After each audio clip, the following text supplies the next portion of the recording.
বাঙালিদের মাছ না হলে আবার ঠিক চলে না। তারপরে আবার যদি হয় এই রকম পমফ্রেট মাছের একটা রেসিপি। এখানে দেখুন 4টে আমি পমফ্রেট মাছ নিয়েছি। এটাকে প্রথমে ম্যারিনেট করে নেব লবণ, হলুদের গুঁড়ো, লেবুর রস আর 1 চামচ সর্ষের তেল দিয়ে।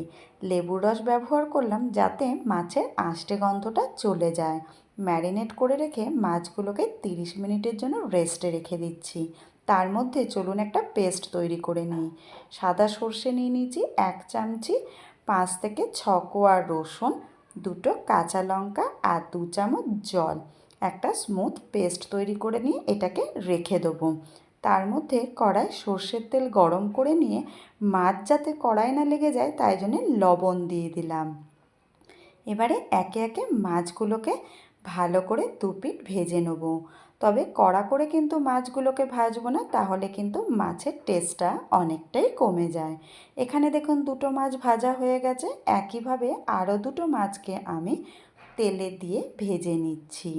সব মাছ আমার একদম ভাজা হয়ে গেছে। এবারে কড়াইয়ের তেলে ফোড়নে দিয়ে দিলাম কালো জিরে আর একটা মিডিয়াম সাইজের পেঁয়াজ কুচি। পেঁয়াজটাকে হালকা লাল করে ভেজে নিচ্ছি, খুব বেশি কড়া করছি না। এবারে গুঁড়ো মশলায় দিয়ে দিলাম হলুদের গুঁড়ো, লঙ্কার গুঁড়ো আর পরিমাণ মতন লবণ। চলুন এটাকে কষিয়ে নেবো যতক্ষণ না হলুদের কাঁচা গন্ধ চলে যাচ্ছে। হলুদের কাঁচা গন্ধ চলে গেলেই এর মধ্যে পেস্টটাকে অ্যাড করে দিলাম।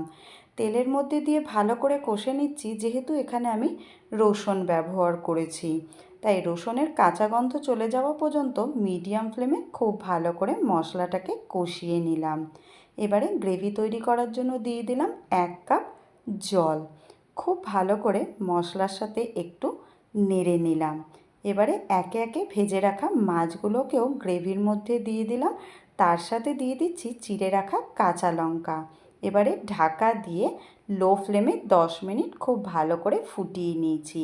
10 মিনিট বাদে দেখুন গ্রেভিটা একদম সুন্দর ঘন ঘন হয়ে গেছে আর ওপরে তেলটাও ভেসে উঠেছে। সবশেষে ধনেপাতা কুচি ছড়িয়ে গ্যাসের ফ্লেমটাকে বন্ধ করে দেবো।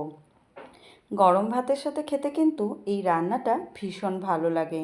তাই বাড়িতে আপনারা অবশ্যই ট্রাই করবেন আর কমেন্টে আমাকে জানাবেন আজকের রেসিপি কেমন লেগেছে। ধন্যবাদ।